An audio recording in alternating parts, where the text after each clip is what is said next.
الحمد لله الأحد الصمد الحمد لله الأحد الصمد خلق السماوات والأرض وجعل الظلمات والنور ثم الذين كفروا بربهم يعدلون وأشهد أن لا إله إلا الله وحده لا شريك له وأشهد أن محمدا عبده ورسوله صلى الله عليه وعلى آله وصحبه أجمعين أما بعد فيا أيها المسلمون عباد الله.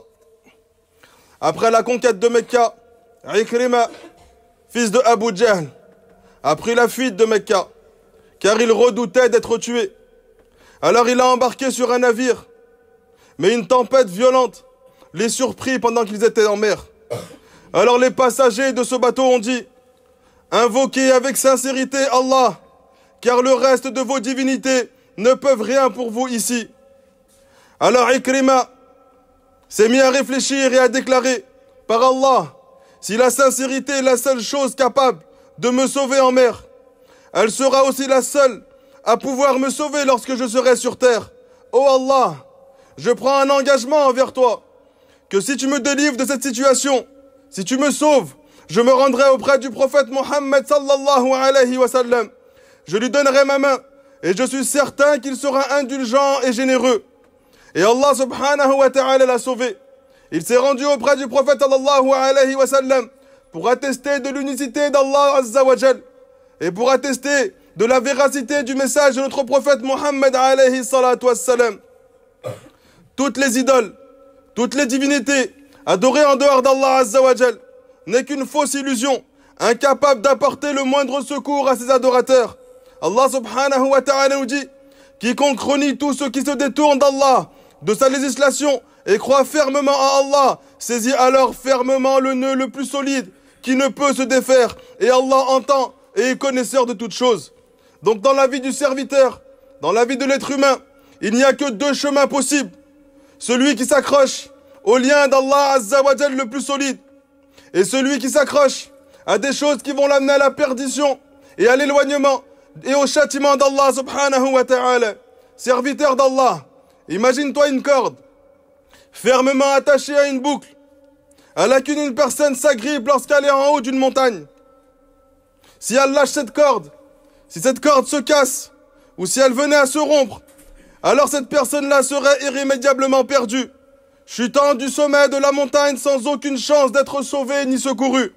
Eh bien la foi en Allah subhanahu wa ta'ala, la concrétisation de cette parole, la ilaha illallah, lorsqu'elle est mise en pratique par la parole et par l'action, représente cette corde, représente cette boucle qui ne peut se défaire, qui ne peut être brisée, quelles que soient les tempêtes ou les épreuves de la vie. Celui qui s'y accroche est sauvé dans ce bas monde de l'égarement, de l'incertitude, des doutes et de la perdition, et il sera dans l'au-delà, épargné du châtiment de l'enfer. Par contre, celui qui ne croit pas à Allah azza wa jal est semblable à une personne qui se suspend à une toile d'araignée. Lorsqu'elle tombe du sommet d'une montagne, des oiseaux de proie s'abattent sur elle pour la déchiqueter. Ensuite, cette personne-là continue de chuter. Elle atteint les profondeurs les plus sombres. Car cette personne est en réalité déchirée, tiraillée par différentes divinités qui s'opposent et qui chacune de ces divinités se dispute son allégeance. Chaque fois qu'elle s'attache à une divinité, elle s'enfonce encore plus loin dans la désobéissance, elle s'enfonce encore plus loin dans le châtiment d'Allah subhanahu wa ta'ala, que ce soit dans tes croyances, dans tes idées, dans ton comportement ou dans tes choix de vie, tu ne feras que t'enfoncer perpétuellement car tu n'es pas attaché au lien qu'il y a avec Allah subhanahu wa ta'ala. Allah azza wa jal nous dit: éloignez-vous de la souillure des idoles et des paroles mensongères, soyez exclusivement dévoués à Allah sans rien lui associer. Quiconque associe à Allah d'autres divinités, c'est comme s'il tombait du ciel, les oiseaux l'arrachent ou le vent le précipite dans un abîme profond.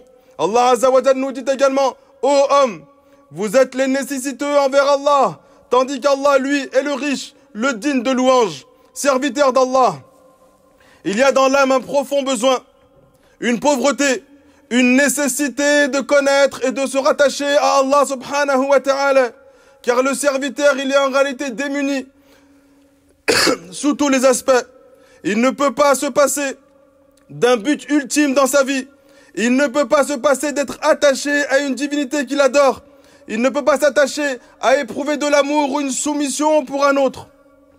Et en fait, il se tourne vers autre chose qu'Allah subhanahu wa ta'ala, car son âme a besoin de s'attacher, de se rattacher à quelque chose, pour qu'il puisse se trouver dans cette sérénité, dans un apaisement. Mais en réalité, cette divinité qui mérite, à laquelle on s'attache, c'est Allah subhanahu wa ta'ala. Car en t'attachant à Allah subhanahu wa ta'ala, tu vas ressentir de la suffisance, de la richesse, de la joie, car Allah c'est lui le détenteur de la protection, de la majesté, de la générosité. Toute autre divinité en dehors de lui est une fausse divinité, imparfaite, qui est elle-même dans le besoin de quelque chose. Quant à Allah Azza wa Jal, c'est lui l'indépendant et le digne de louange. Cheikh Abdurrahman ibn Nasir al-Sa'di, rahimahullah ta'ala, nous dit, en explication de ce verset, vous êtes les nécessiteux envers Allah, vous avez un grand besoin d'Allah. Il dit, Allah subhanahu wa ta'ala rappelle à toute l'humanité leur état de dépendance totale envers lui, sous tous les aspects. Pour leur existence, sans qu'Allah ne les crée, ils n'auraient jamais pu voir le jour. Pour leur capacité, s'ils sont entièrement dépendants de lui pour les forces, les membres et les facultés qui leur permettent d'agir, sans ces bienfaits de la part d'Allah, ils seraient incapables de réaliser quoi que ce soit. Pour leur subsistance, Allah leur procure la nourriture, les biens et les bénédictions, visibles ou invisibles. Sans sa grâce et sa générosité, ils n'auraient rien obtenu. On est dans le besoin d'Allah pour la protection d'Allah Azza wa Jal, car Allah nous préserve des épreuves, des malheurs et des souffrances. Sans son secours et son intervention, les calamités nous accableraient sans fin, perpétuellement, en continu, et on serait dans l'incapacité de surmonter une quelconque épreuve. Pour l'éducation et leur guidance, il les éduque et dirige leurs affaires avec sagesse.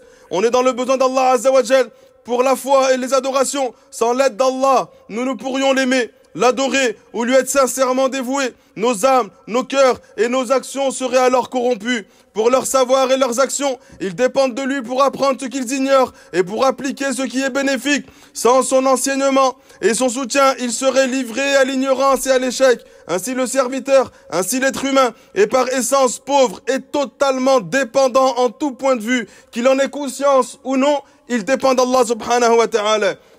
Par contre, la véritable réussite appartient à celui qui reconnaît constamment sa dépendance envers Allah dans chaque aspect de sa vie. Qu'il s'agisse de sa religion ou de ses affaires terrestres, il se tourne vers lui avec humilité, implorant qu'il ne le laisse jamais livrer à lui-même, ne serait-ce qu'un court instant. Alors tu demandes à Allah Azza wa Jal qu'il t'aide dans toutes tes affaires, car c'est lui qui maintient cette conscience dans ton esprit, c'est lui qui t'apporte l'assistance, c'est lui qui te permet de le connaître et de l'adorer, car Allah Azza wa Jal est plus miséricordieux envers ses serviteurs qu'une mère envers son enfant. Et donc l'être humain, il se retrouve face à deux choix. Soit il reconnaît Allah comme son unique divinité et l'adore sans rien lui associer. Dans son cas, son amour, dans ce cas, son amour, sa vénération, sa soumission, son obéissance, sa crainte, son espoir, sa confiance et son repentir seront exclusivement dirigés vers Allah. Il mène alors une vie paisible, noble, libre, où il se trouve maître de lui-même et élevé en dignité. Ou soit, le cœur du serviteur s'attache à des associés et des rivaux d'Allah, il se perdant ainsi dans l'humiliation, l'instabilité, le doute, la peur, l'asservissement à ses propres désirs et à ses propres passions. Ton âme devient ton maître. Elle t'oriente vers où elle le désire, dans la désobéissance la plus profonde d'Allah subhanahu wa ta'ala. Et donc en réalité, tu comprends qu'il n'existe aucune autre divinité véritable, aucun Seigneur qui ne mérite d'être adoré, si ce n'est Allah subhanahu wa ta'ala. Allah Azza wa Jal, c'est lui le créateur de chaque chose. Allah subhanahu wa ta'ala nous dit, il n'y a pas de divinité digne d'adoration qu'Allah, car c'est lui le créateur de tout ce qu'il a sur terre. Dans le royaume des cieux et de la terre, rien n'échappe à la connaissance de notre Seigneur Allah subhanahu wa ta'ala. Et c'est parce qu'Allah est le créateur que l'on doit soumettre notre âme à lui. C'est lui qui façonne et qui modèle l'univers. Il est le créateur des cieux et de la terre. Celui qui a créé à partir du néant. Il a formé les anges, les humains, les djinns, les oiseaux, les animaux sauvages. Et il a fait de la terre un lieu stable. Il y a implanté des montagnes pour les renforcer. Et il y a tracé des rivières. Allah subhanahu wa ta'ala nous dit, qui a créé les cieux et la terre et fait descendre pour vous du ciel une eau avec laquelle nous avons fait pousser des jardins magnifiques. Vous n'étiez pas capable de faire pousser leurs arbres. Y a-t-il donc une divinité avec Allah? Non, mais ce sont des gens qui lui attribuent des égaux. Qui a fait de la terre un lieu stable. Il a tracé des rivières. Il a planté des montagnes immuables et établi une barrière entre les deux mers. Y a-t-il donc une divinité avec Allah? Non, mais la plupart d'entre eux ne savent pas. En vérité, Allah est le seul véritable digne d'adoration, car il est le souverain absolu. À lui appartient la domination de toutes choses.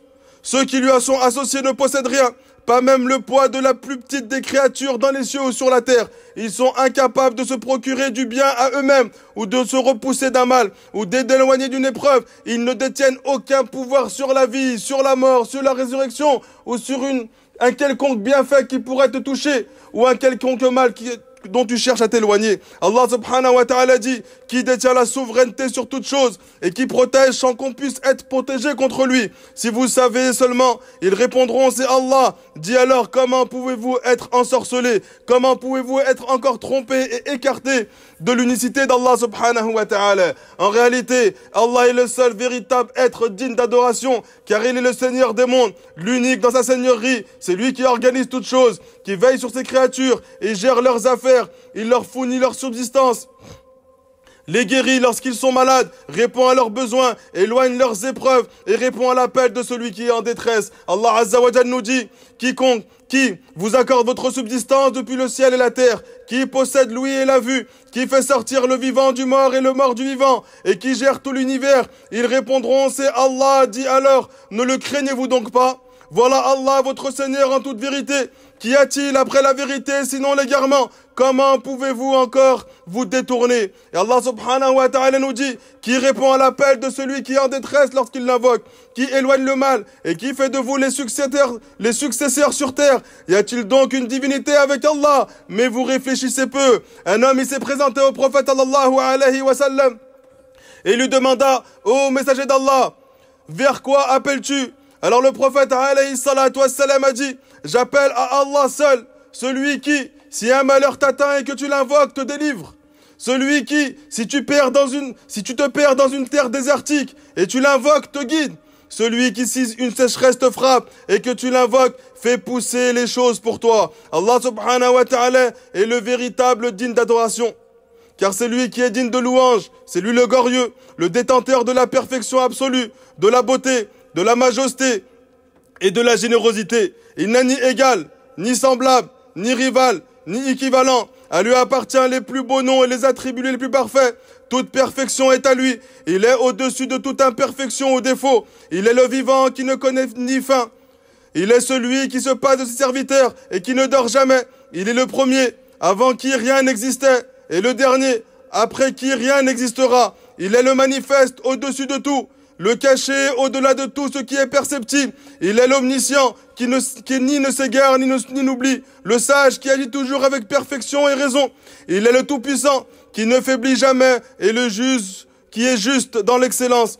Allah subhanahu wa ta'ala ne commet jamais d'injustice envers ses serviteurs. Allah subhanahu wa ta'ala, c'est lui l'audient, le clairvoyant, le témoin constant, qui ne disparaît ni ne s'absente jamais. Votre divinité aux serviteurs d'Allah, c'est Allah Azza wa Jal. Il n'y a donc aucun être qui mérite d'adoration, si c'est notre Seigneur Allah Azza wa Jal. C'est lui qui possède les noms les plus parfaits, les caractéristiques les plus parfaites. Notre prophète Mohammed sallallahu alayhi wa sallam nous explique cette notion et nous montre comment un être pourrait-il adorer un autre qu'Allah Azza wa Jal. Et il dit, l'exemple de celui qui associe à Allah Azza wa Jal est comme un homme qui achète un esclave avec son propre argent, en or ou en argent, puis l'installe dans une maison et lui ordonne de travailler et de lui apporter ses gains.